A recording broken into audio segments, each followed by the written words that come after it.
Welcome to Atharva crack competition. সবাইকে স্বাগত জানাই আমাদের চ্যানেলে। আমরা আলোচনা করছি এসএসসি সিজিএলপি ওয়াইকিউ জিএস, মানে 2022 এবং 23-এ যতগুলো শিফট এক্সাম হয়েছে তাদের জিএস এর কোয়েশ্চেন্সগুলো আলোচনা করব। 25টা কোয়েশ্চেন আছে, উইথ ডায়াগ্রাম উইথ ম্যাপ আমরা আলোচনা করব এইখানে। আর এগুলো হচ্ছে আগামী পিএসসি মিসলেনিয়াসের জন্যও খুব ইম্পর্টেন্ট হতে চলেছে, সেই জন্য ব্যাখ্যা সহ আমরা আলোচনা করব, যাতে এই কোয়েশ্চেন্স বা এই টপিক রিলেটেড আরও কোনো রকমের ডাউট না থাকে। সিজিএলেরও টায়ার 1 হবে 2024-এর, ফর্ম ফিল আপ চলছে এবং হচ্ছে এক্সাম ডেট মোটামুটি সেপ্টেম্বর থেকে অক্টোবরের মধ্যে হবে। তাই যারা এসএসসি সিজিএল এবং হচ্ছে পিএসসি মিসলেনিয়াসের জন্য প্রিপারেশন করছো তাদের জন্য খুবই ইম্পর্টেন্ট এই ভিডিও লেকচার হতে চলেছে। চলো তাহলে শুরু করব। আজকে হচ্ছে আমরা আলোচনা করব সেট নাম্বার 3 আলোচনা করব। এর আগে দুটো সেট অলরেডি আলোচনা হয়ে গেছে, যদি না দেখে থাকো তাহলে অবশ্যই দেখো। আমার নাম রঞ্জিত বর্মন। ফার্স্ট কোয়েশ্চেন তোমাদের সামনে, তো সেট নাম্বার আলোচনা হবে আজকে 3 নম্বর। আমার নাম রঞ্জিত বর্মন। ফার্স্ট কোয়েশ্চেন তোমাদের সামনে দেখো। প্রথম প্রশ্ন কি বলছে? প্রশ্ন বলছে the railway system connecting Saint Petersburg to Vladivostok is. এটা খুবই কমন এবং ভালো একটি প্রশ্ন। বলছে যে কোন রেলওয়ে সিস্টেম রাশিয়াতে সেন্ট পিটার্সবার্গকে ভ্লাদিভস্টকের সাথে কানেক্ট করে? উত্তরটা খুব সহজ, আমরা জানি, ছোট থেকে পড়ে এসেছি। Option number D, trans Siberian railway. এটা হচ্ছে বিশ্বের লংগেস্ট রেলওয়ে। ওকে, আর যদি বলা হয় ভারতের লংগেস্ট, বলো ভারতের লংগেস্ট, এটা হচ্ছে বিবেক এক্সপ্রেস, যেটা চলে হচ্ছে আসামের ডিব্রুগড়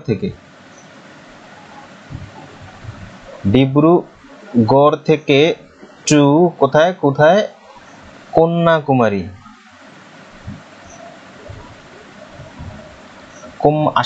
তামিলনাড়ুর কন্যাকুমারী অবধি এটা চলে। এটা হচ্ছে বিবেক এক্সপ্রেস, যেটা হচ্ছে ভারতবর্ষের দীর্ঘতম। ওকে, আচ্ছা, এই ট্রান্স সাইবেরিয়ান যে রেলওয়ে নেটওয়ার্ক সেটা হচ্ছে এইরকম দেখতে লাগে।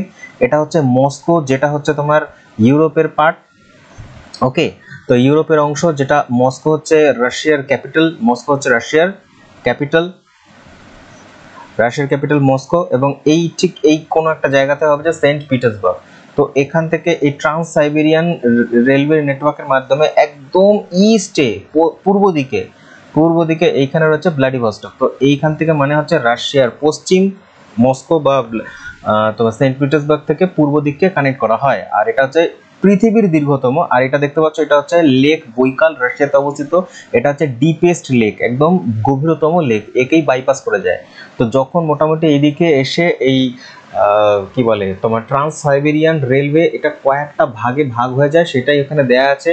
ট্রান্স সাইবেরিয়ান রেলওয়ে লাল রঙের, যেটা তার হচ্ছে বৈকাল আমুর মেন লাইন, এটা গ্রিন কালারের। তারপরে এটা হচ্ছে বৈকাল আমুর অব্দি এদিকে যাবে, তারপর হচ্ছে ভাগ হয়ে যাবে আস্তে আস্তে ধীরে ধীরে। মঙ্গোলিয়ার ক্যাপিটাল হচ্ছে উলান বাটর পর্যন্ত কিন্তু এই রেলওয়ে নেটওয়ার্ক যায়। ওকে, তো মনে রাখবে এটা হচ্ছে তার ম্যাপ। দ্বিতীয় প্রশ্ন বলছে, খুবই ভালো প্রশ্ন, এটাও একটি, আচ্ছা এটা কারেন্ট অ্যাফেয়ার্স ছিল, যাই হোক এটা কারেন্ট অ্যাফেয়ার্স ছিল। তো বলছে যে 2022-এর এপ্রিলে who among the following serving the chief minister of Chhattisgarh. 2022-এর এপ্রিল থেকে ছত্তিশগড়ের চিফ মিনিস্টার কে হয়েছে? আগে ছিল হচ্ছে ভূপেশ বাঘেল, তারপরে 2022-এ কি হয়, ইলেকশন হয়, ইলেকশনে সেটা চেঞ্জ হয়ে গিয়ে, আচ্ছা 2022 সালে যে হয়েছিলেন তিনি হচ্ছেন ভূপেশ বাঘেল ছিলেন। তো কোশ্চেন অনুযায়ী কিন্তু অপশন নাম্বার টি হবে, ঠিক আছে। কিন্তু এখন বর্তমানে যদি অ্যাট প্রেজেন্ট বলা হয় চিফ মিনিস্টার বলো ছত্তিশগড়ে, তাহলে উত্তরটা হবে বিষ্ণু দেব সাই।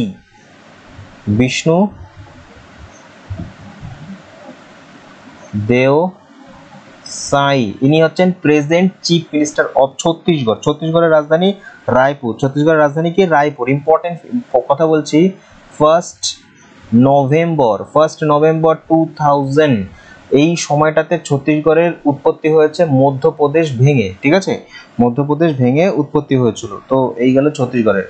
পরের প্রশ্ন যদি বলতে লাগে তাহলে বলবো যে Electricity. The Electricity Amendment Bill 2022 was the inaugurated Lok Sabha 8 August 2022 the bill amendment electricity. মানে এখানে বলছে সেই সময় কারেন্ট অ্যাফেয়ার্স ছিল এটা, 2022 সালে একটি বিল অ্যামেন্ডমেন্ট হয়েছে, সংশোধন করা হয়েছে, যেটা ইলেকট্রিসিটি অ্যামেন্ডমেন্ট বিল বলা হচ্ছে।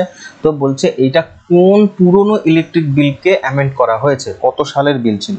উত্তরটা হবে অপশন নাম্বার ডি, 2003 এর একটি বিল ছিল যেটাকে আবার পুনরায় অ্যামেন্ডমেন্ট করা হয়েছে। ঠিক আছে, খুব ইম্পর্টেন্ট কিছু কথা বলছি, খুব ভালো করে বুঝবে। ঠিক আছে, আমরা জানি আমাদের কনস্টিটিউশন অনুযায়ী তিনটে লিস্টকে কি ইউনিয়ন লিস্ট, স্টেট লিস্ট এবং হচ্ছে কনকারেন্ট লিস্ট বা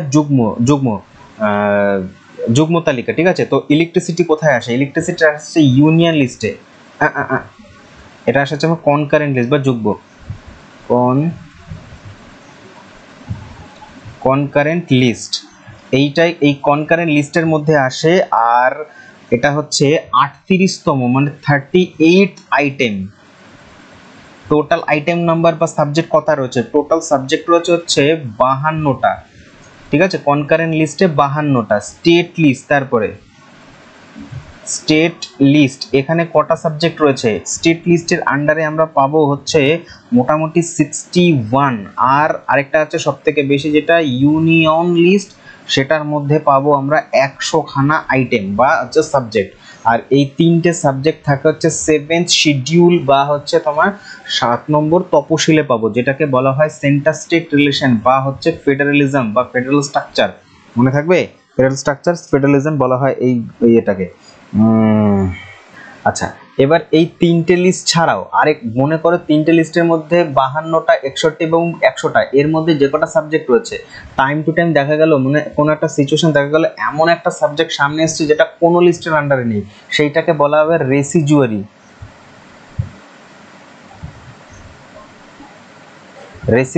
লিস্ট। আর এই রেসিজুয়ারি লিস্টের ক্ষমতা কার আন্ডারে থাকবে? যেই সাবজেক্টটা মনে করে তিনটের মধ্যে কাউকেই বলা নেই, কোথাওই নেই, তাহলে সেইটাকে বলা হবে রেসিজুয়ারি লিস্ট বা অবশিষ্ট তালিকা। সেটা থাকবে হচ্ছে ইউনিয়নের আন্ডারে, ওকে, বা পার্লামেন্ট। নেক্সট কোয়েশ্চেন বলছে which of the following site is located on the hill near the Brahmaputra Valley with China and Myanmar?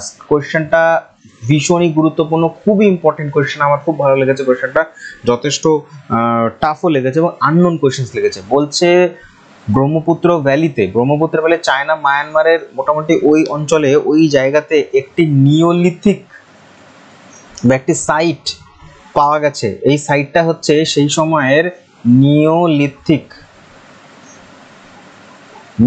মানে হচ্ছে নব্যপ্রস্তর। আমরা জানি যে প্রাচীন প্রস্তর, মধ্যপ্রস্তর এবং নব্যপ্রস্তর, সেই নব্যপ্রস্তর যুগের সময়কার এটা, ওকে। সেই সাইটটার নাম হচ্ছে অপশন নাম্বার ডি, দাউজালি হাদিং। ঠিক আছে, তো দাউজালি হাদিং এটা হচ্ছে কোথায় পড়ে? এটা বর্তমানে হচ্ছে আসামে পড়ে, আর যেটা হচ্ছে ব্রহ্মপুত্র ভ্যালির মধ্যে আসে। ম্যাপ দেখো এখানে আরো কিছু রয়েছে, মেহেরগড়, তারপর হচ্ছে পিয়ামপল্লী এবং হচ্ছে গুফকারাল, এই সব কটাই হচ্ছে নিওলিথিকের, সব কটা হচ্ছে নিওলিথিক, ওকে। নিওলিথিক কি বানা লিখছি,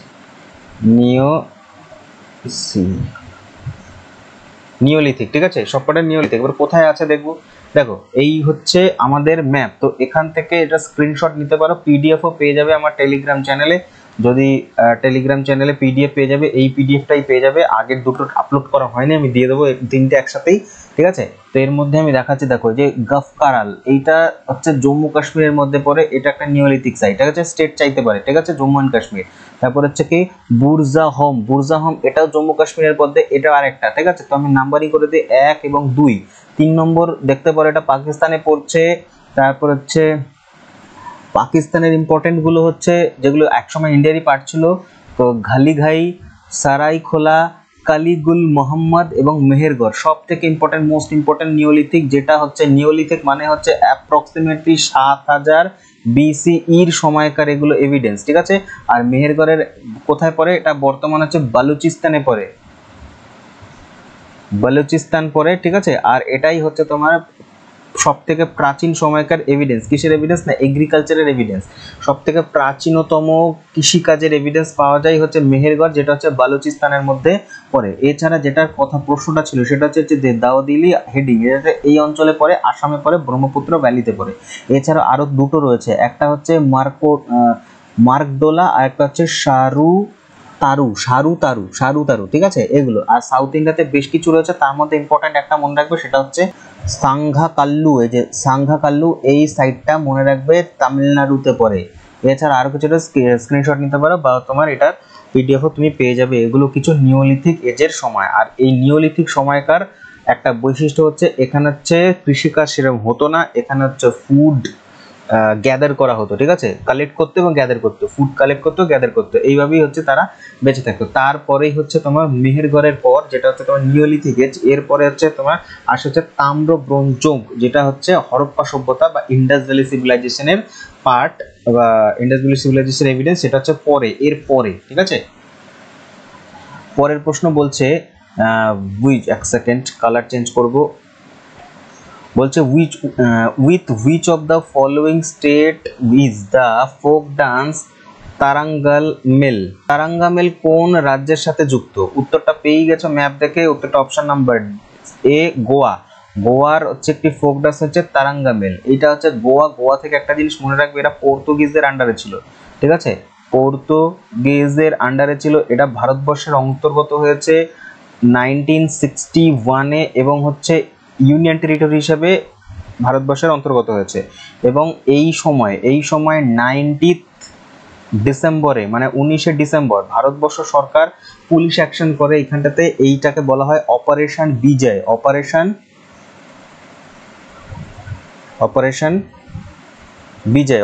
বিজয় করে গোয়াকে ভারতের পার্ট করানো হয়। আর সেই জন্য 19 তারিখটা হচ্ছে গোয়ার স্বাধীনতা দিবস। কাদের হাত থেকে না পর্তুগিজদের হাত থেকে, ইংরেজ দিকে নয় কিন্তু, পর্তুগিজদের হাত থেকে 19শে আগস্ট। সেই জন্য 9 ডিসেম্বরকে বলা হয়, কি বলা হয় 9 ডিসেম্বরকে তাহলে বলা হয় লিবারেশন ডে, গোয়া লিবারেশন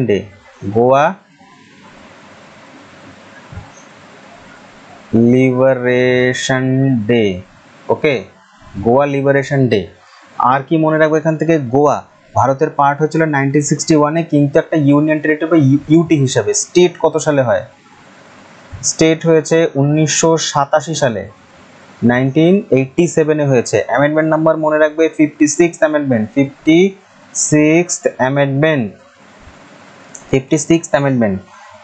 ঠিক আছে। আচ্ছা চলো নেক্সট কোশ্চেন বলি। আর এটা হচ্ছে গোয়া হচ্ছে আরাবিয়ান সিতে পড়ে, ওয়েস্টার্ন কোস্টে পড়ে, আমাদের ভারতের ওয়েস্টার্ন কোস্টে পড়ে। এবং হচ্ছে গোয়ার যদি সরকারি ভাষা বলতে লাগে কি বলবো, কোঙ্কনি। গোয়ার সরকারি ভাষা হচ্ছে কোঙ্কনি, ঠিক আছে। আর রাজধানী কি? রাজধানী হচ্ছে কি পানাজি, ওকে। আর ইম্পর্টেন্ট গোয়ার একটা পোর্ট সিটি হচ্ছে, সেটা হচ্ছে মারমাগাঁও। এখান থেকে লোহা মানে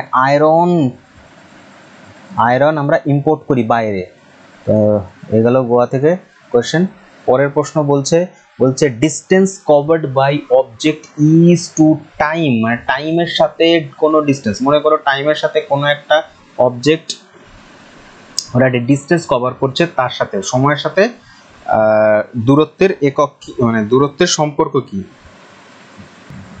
directly proportion, option number D directly, okay, directly proportion হবে। পরের প্রশ্ন বলছে দ্য ফ্যামিলি, এটাও ছিল সেই সময়কার কারেন্ট অ্যাফেয়ার্স, 2022-এর কারেন্ট অ্যাফেয়ার্স ছিল। দ্য ফ্যামিলি ডক্টর প্রোগ্রাম এটা কোন স্টেটে চালু করেছিল? Family pro, option number D Andhra Pradesh চালু করেছিল। অন্ধ্রপ্রদেশ বেশ কিছু এরকম স্কিম চালু করে ওরা। আর মনে রাখবে অন্ধ্রপ্রদেশ হচ্ছে প্রথম স্টেট যে হচ্ছে লিঙ্গুইস্টিক মানে ল্যাঙ্গুয়েজের ভিত্তিতে তৈরি হয়েছিল। 1956-এ তৈরি তো হয়েছিল 1953-তে, কিন্তু এটাকে অফিসিয়ালি করা হয়েছিল, রেকগনাইজ করা হয়েছিল 1956 1st নভেম্বর, ওকে।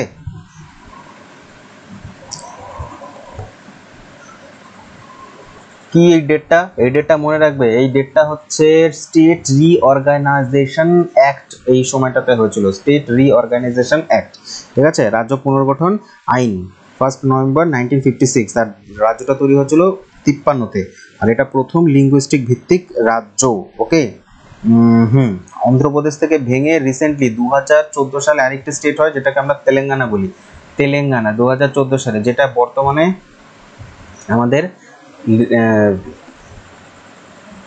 একটা নিউয়েস্ট স্টেট। ওকে, নিউয়েস্ট স্টেট। আর এই তেলেঙ্গানা সম্পর্কে একটা জিনিস মনে রাখবে যে তেলেঙ্গানা যখন ভাগ হয় তার কমিটির নাম হচ্ছে শ্রীকৃষ্ণ কমিটি। শ্রীকৃষ্ণা কমিটি, ঠিক আছে। পরের প্রশ্ন বলছে which of the following facts is not associated with the পিসি, মানে প্রশান্ত চন্দ্র মোহলানবিশের সাথে কোন 5 ইয়ার প্ল্যানের এই ঘটনাটি কানেক্টেড নয়। বলছে he establish the Indian statistical institute, অবশ্যই এটা কলকাতাতে রয়েছে, তিনি এটা বানিয়েছিলেন, correct statement. He started journal সংখ্যা, ইয়েস এটাও কারেক্ট, ইম্পর্টেন্ট, ঠিক আছে। আচ্ছা, he is known as the architect of Indian planning, obviously তিনি হচ্ছে ভারতের যে 5 ইয়ার প্ল্যানগুলো আসতো, ঠিক আছে, 5 ইয়ার যে প্ল্যানগুলো আসতো সেই প্ল্যানগুলো তিনি কিন্তু প্ল্যানিং করেছেন, তার জন্য তিনটেই কারেক্ট। তাহলে অটোমেটিক্যালি অপশন নাম্বার ডি এটা হবে না। মোহনলাল 1983 সালে কি করে জন্মগ্রহণ করতে পারে, ঠিক আছে, যার কারণ হচ্ছে সেকেন্ড 5 ইয়ার প্ল্যান, যেটা সেকেন্ড 5 ইয়ার প্ল্যান সেটাকেই বলা হয় প্রশান্ত চন্দ্র মোহনলাল প্ল্যান। সেকেন্ড 5 ইয়ারকে বলা হয়, আমি আগের সেটাও এটা বলেছি, ঠিক আছে। তো এটা কারেক্ট নয়, অপশন নাম্বার ডি। বলছে উইন্টার অলিম্পিক গেম 2024 এটা হেল্ড, মানে কোথায় হবে, খুব ইম্পর্টেন্ট প্রশ্ন। এটা কোথায় হতে চলেছে? এটা হতে চলেছে সাউথ কোরিয়ার গ্যাংগাউন, সাউথ কোরিয়ার গ্যাংগাউন শহরে এটা হবে। ওকে, উইন্টার ইউথ অলিম্পিক গেমস। একটা কথা তোমাদের বলি, এখানে আমি ভুলে গেছি বলতে, সেটা হচ্ছে লিখে নিতে পারো। এক তো হচ্ছে এই যে প্রশান্ত চন্দ্র মোহন স্ট্যাটিস্টিক্যাল ইনস্টিটিউট চালু করেছিল, এইটার সালটা লিখতে হবে 1932 সাল, 1 নম্বর টপিক। 2 নম্বর ইনফরমেশন হচ্ছে তিনি এইটা ছাড়াও, এই স্ট্যাটিস্টিক্যাল ইনস্টিটিউট ছাড়াও ন্যাশনাল স্যাম্পল সার্ভে তৈরি করেছিলেন। কি তৈরি করেছিলেন? National sample survey. কত সালে? 1950 তৈরি করেছিলেন। ভীষণ ইম্পর্টেন্ট কিন্তু এইটা ইনফরমেশনটা দিলাম, ঠিক আছে, মনে রাখবে। পরের প্রশ্ন বলছে all India Muslim League was held 1906। এটা তৈরি হয়েছিল কোথায়? তৈরি হয়েছিল অল ইন্ডিয়া মুসলিম লীগ তৈরি হয়েছিল অপশন নাম্বার এ ঢাকাতে।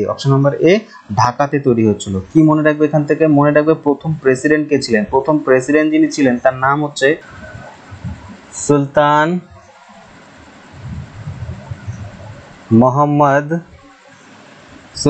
মোহাম্মদ শাহ। ওকে, যাকে আমরা আগা খান নামেও চিনি, ঠিক আছে। আর ফাউন্ডার মানে কে প্রতিষ্ঠা করেছিল তার যদি সেটা হয়, সেটাতে লিখবে যে নবাব সেলিমুল্লাহ।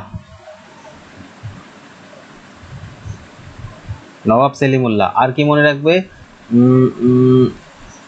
মুসলিম লীগে যোগদান করেছিলেন কে? আলী জিন্নাহ কত সালে? 1913 সালে যোগদান করেছিলেন। এবং মুসলিম লীগ এবং কংগ্রেসের সাথে একটি চুক্তি হয়েছিল 1916 সালে, যেটাকে আমরা লখনৌ চুক্তি নামে চিনি। 1916 সাল। মনে রাখবে আরেকটা কথা, মুসলিম লীগ কত সালে দ্বিতীয় নেশন মানে পাকিস্তানের দাবি তুলেছিল? কত সালে তুলেছিল পাকিস্তানের দাবি? সেটা তুলেছিল 1940 করাচি সেশন, করাচিতে, ঠিক আছে। আরে করাচি না, Lahore session, sorry, Lahore session, মারাত্মক ভুল করছিলাম। 1940 লাহোর সেশন। ওকে, আচ্ছা। আর পরের প্রশ্ন বলছে which of the following not fundamental right, এর মধ্যে কোনটা ফান্ডামেন্টাল রাইট নয়? নট ক্যাপিটালে বলে দিয়েছে। Right two freedom of religion, obviously এটা একটা রাইট, আমাদের ফান্ডামেন্টাল রাইটের মধ্যেই পড়ে, ঠিক আছে। আচ্ছা, আর কি? আর্টিকেল নাম্বার 29, 30, ঠিক আছে।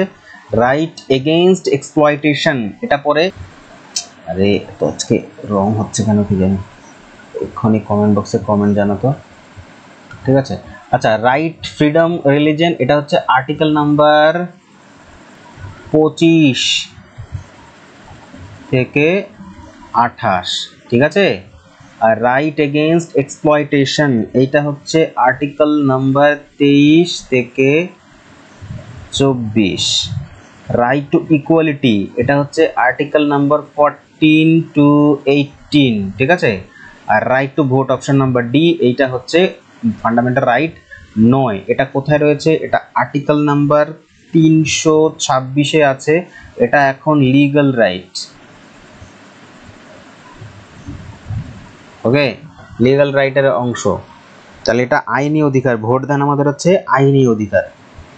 পরের প্রশ্ন বলবো, বলছে the Trimbakeshwar is origin which of the following river. Trimbakeshwar কোথায়? ত্রিম্বকেশ্বর হচ্ছে মহারাষ্ট্রে পড়ে, মহারাষ্ট্রের নাসিক, নাসিকের কাছে। দক্ষিণ ভারতের দীর্ঘতম নদী, দীর্ঘতম কোথাকার? দক্ষিণ ভারতের, দক্ষিণ ভারত, যেটা হচ্ছে দীর্ঘতম নদী বা দক্ষিণের গঙ্গা বলা হয়, এবং পুরো সমগ্র ভারতবর্ষের সেকেন্ড লংগেস্ট, সেটা হচ্ছে অপশন নাম্বার ডি, গোদাবরী, ঠিক আছে।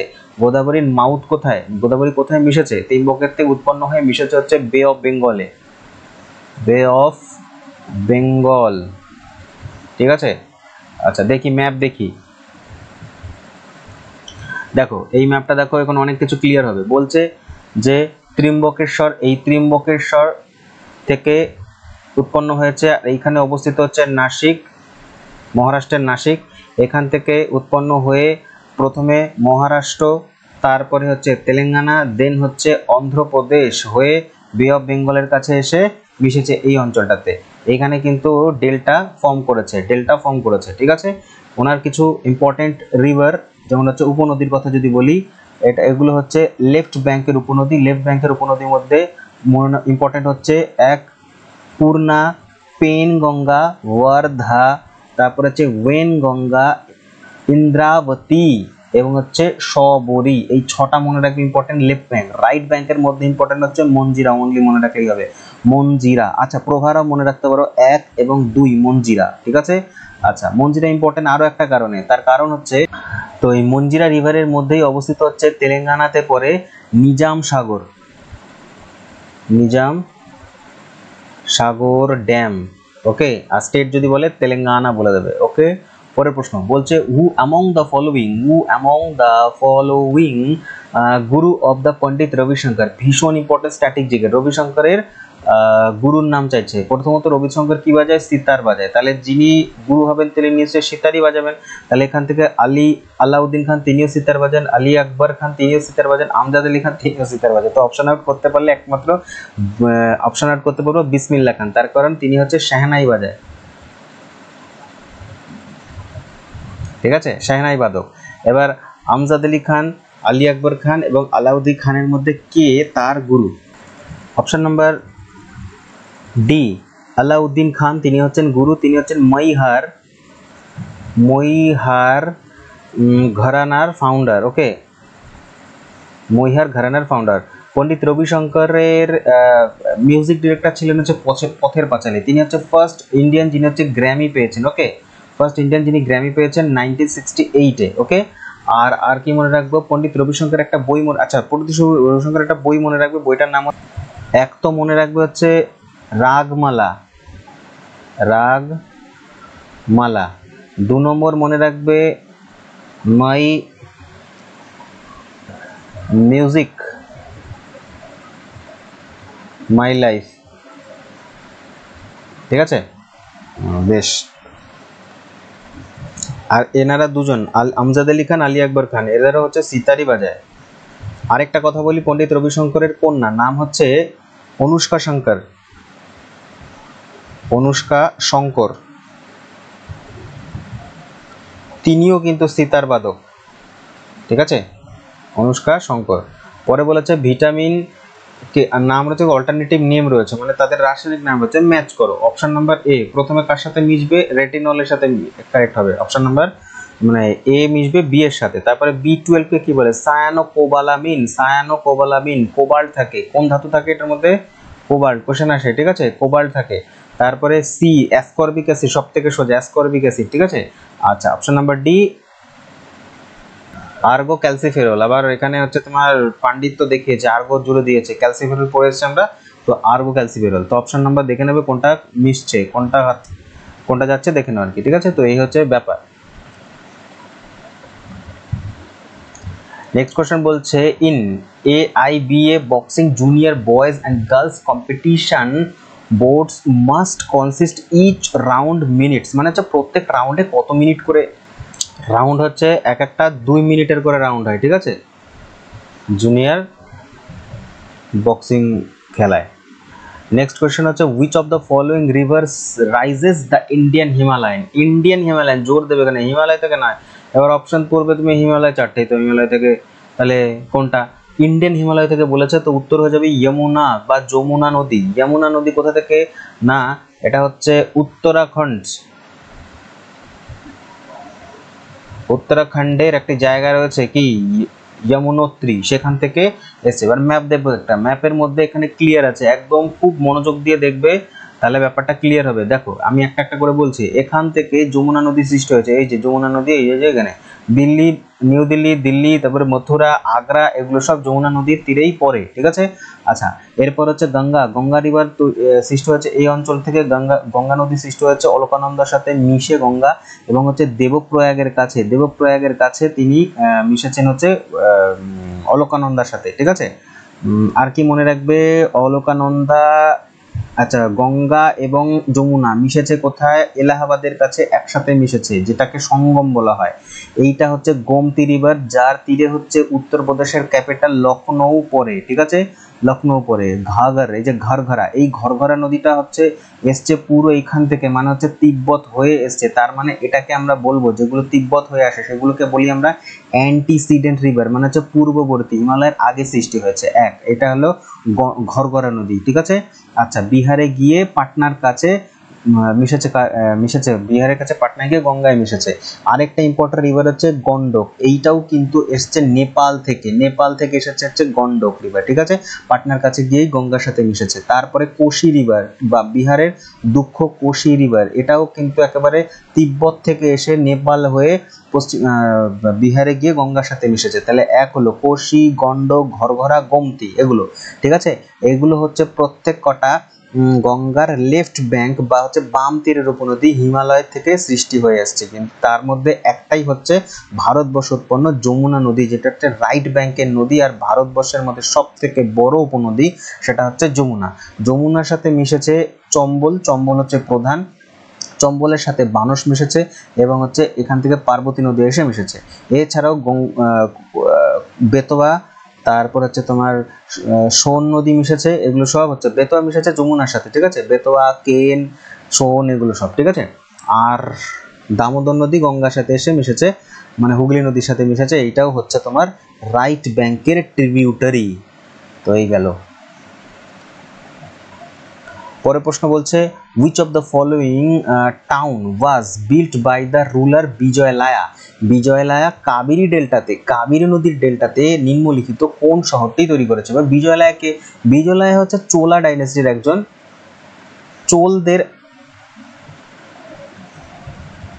চোলাসদের একজন কিং ছিলেন। তো চোলা কিং কোথায়? Thanjavur, option number D Thanjavur, Tanjore বা তাঞ্জাভুর, এটা তৈরি হয়ে option number C, D correct হবে। এটা আগে চলে গেছে, একটুখানি ইয়ে করে অ্যাডজাস্ট করে নিও। তো তাঞ্জাভুর হচ্ছে কারেক্ট আনসার। আর ত্রিচিরাপল্লী, এটাও কাবেরী ডেল্টাতেই পড়ে। আর এখান থেকে মনে রাখবে মাদুরাই খুব ইম্পর্টেন্ট, মাদুরাই হচ্ছে ভাইগাই নদীতে পড়ে, ভাইগাই নদীতে পড়ে, এটাও তামিলনাড়ুতেই আছে, ঠিক আছে, খুব ইম্পর্টেন্ট কিন্তু মাদুরাই। আর কাবেরী নদীর কথা যদি বলতে লাগে, তাহলে আমরা বলবো কাবেরী নদীর একটা গতিপথ আমি এখানে দিয়েছি, কর্ণাটকের তলকাবেরী থেকে উৎপন্ন হয়েছে, তলকাবেরী থেকে উৎপন্ন হয়ে কর্ণাটক, তারপর হচ্ছে তামিলনাড়ু। এই জন্য কর্ণাটক এবং তামিলনাড়ুর মধ্যে ওয়াটার ডিসপিউটে সৃষ্টি করেছে এই কাবেরী নদীকে নিয়েই, ঠিক আছে। আর এই অঞ্চলটাই হচ্ছে তোমার কাবেরী ডেল্টা পড়ে, যেটা হচ্ছে তোমার দক্ষিণ ভারতের শস্য ভান্ডার, ঠিক আছে, শস্য ভান্ডার নামে পরিচিত কাবেরী নদী, তাঞ্জাভুর যার তীরে অবস্থিত, ঠিক আছে। আর একটা কাবেরী থেকে মনে রাখবে সেটা হচ্ছে মেট্টুর ড্যাম, মেট্টুর ড্যাম হচ্ছে কাবেরীতেই পড়ে, তামিলনাড়ুতে, ঠিক আছে।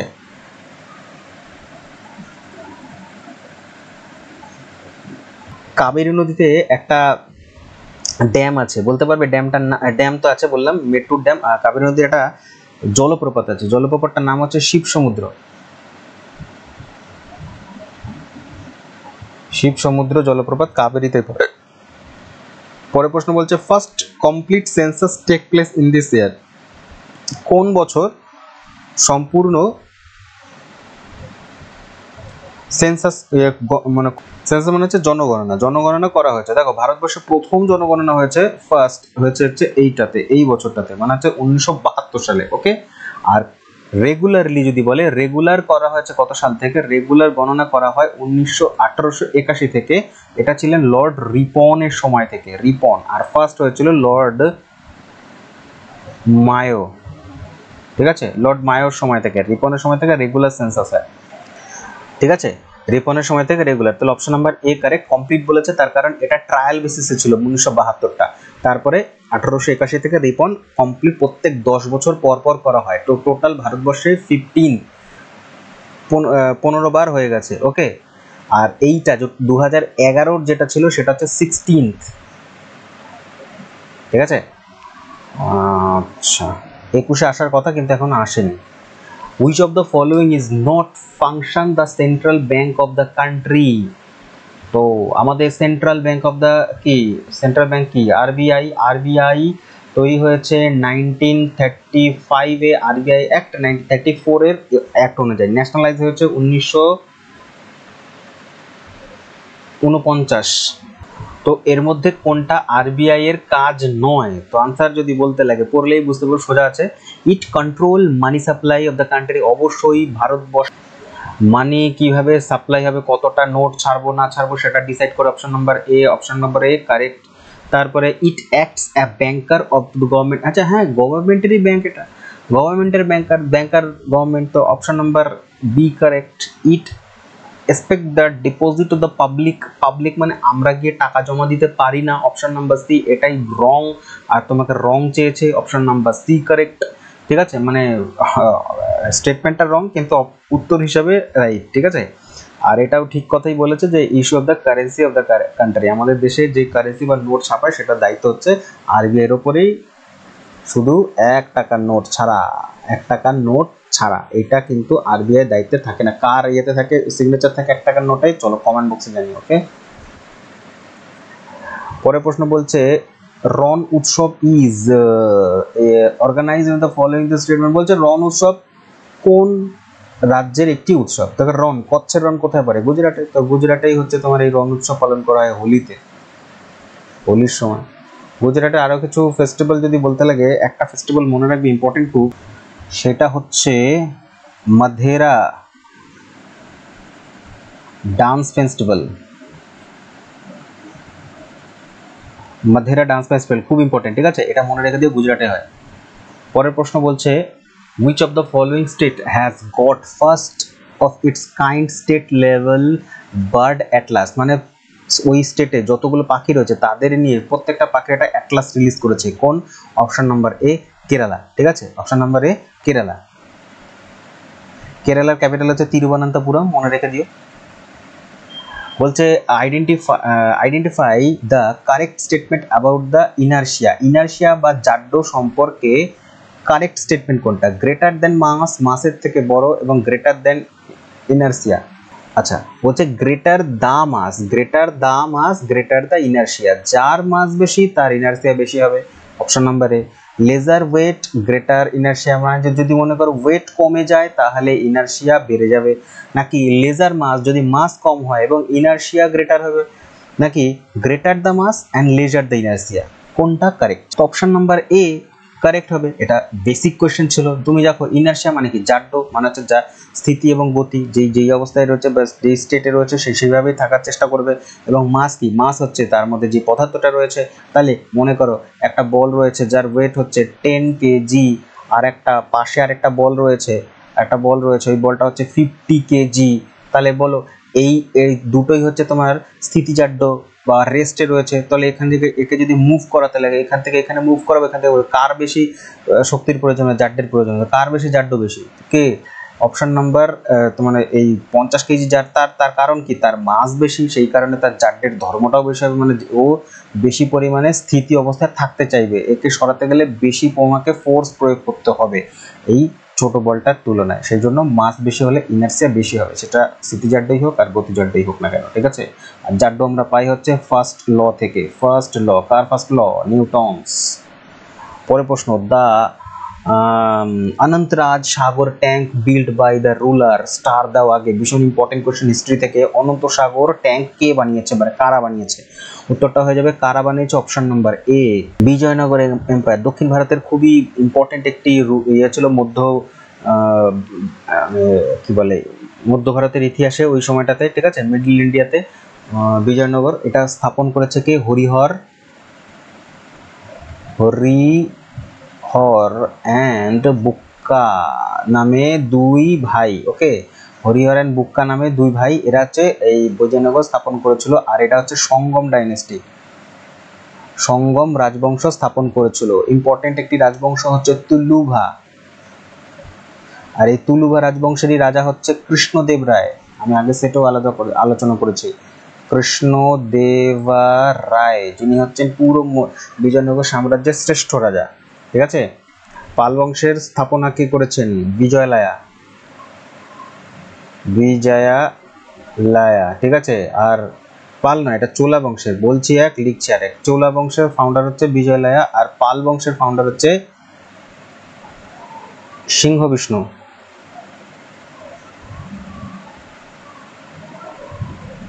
ঠিক আছে। বলছে ভালো প্রশ্ন, স্ট্যাটিক জিকের question. Who among the following choreographers from Bollywood was a 3 times national award? 3বার ন্যাশনাল অ্যাওয়ার্ড পেয়েছে, 2003, 2007 এবং হচ্ছে 2009। আনসার দাও। He or she worked in many Hindi movies including the Sanjay Leela Bhansali's দেবদাসের সাথে। আর দেবদাসের জন্য 2003-এ তিনি একটা পেয়েছেন হচ্ছে কি বলে ন্যাশনাল অ্যাওয়ার্ড, এবং 2007-এ জব উই মেট এই মুভিটার জন্য ন্যাশনাল অ্যাওয়ার্ড পেয়েছেন। এবার 2009-এ একটা মুভি ছিল, আচ্ছা 2009-এ পেয়েছে হচ্ছে জব উই মেটের জন্য, ঠিক আছে। একটু কারেকশন, ঠিক আছে। আর শ্রীরঙ্গম বলে একটা মুভি এসেছিল তামিলের, শ্রীরঙ্গম, এটা পেয়েছিল 2007-এ, ঠিক আছে।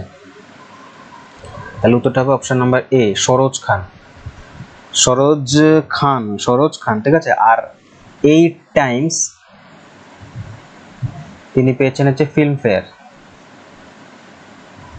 ওকে, পরের প্রশ্ন বলছে in what from the energy derive from food we get দি, মানে বলতে চাইছে যে আমরা যে ফুড খাই, সেই মানে যে খাদ্য গ্রহণ করি, সেই খাদ্য থেকে আমাদের দেহে যে শক্তি সঞ্চিত হয়, স্টোরড হয়, সেটা বডিতে কোন ফর্মে স্টোর হয়? মানুষের বা হচ্ছে অ্যানিমাল বডিতে যে খাদ্য যে শক্তি হিসাবে স্টোর হয়, সেটা হয় হচ্ছে গ্লাইকোজেন হিসাবে, ঠিক আছে, গ্লাইকোজেন হিসাবে। তার কারণ গ্লুকোজ এটা একটা সিম্পল সুগার, আর এই সিম্পল সুগারটাই ফর্ম হয় গ্লাইকোজেন রূপে, ঠিক আছে। আর এই হিসাবেই মানব দেহে সঞ্চিত হয়, স্টোর হয়। কিন্তু স্টার্চ এটা হচ্ছে প্লান্টের দেহে সঞ্চিত হয় প্লান্টের দেহে, ঠিক আছে, মনে রেখে দিও। থ্যাংক ইউ ভেরি মাচ সম্পূর্ণ ভিডিও দেখার জন্য। লাইক করো, শেয়ার করো যদি ভালো লেগে থাকে, আর অবশ্যই কি করবে, পিডিএফ নেওয়ার জন্য সাবস্ক্রাইব করবে আমার টেলিগ্রাম চ্যানেলটা, ওখানে তুমি এই পিডিএফটা পেয়ে যাবে, ঠিক আছে। আর দেখতে থাকো অথর্ব ক্র্যাক কম্পিটিশন। দেখা হচ্ছে সেট নাম্বার 4 নিয়ে খুব শিগগিরই। ধন্যবাদ।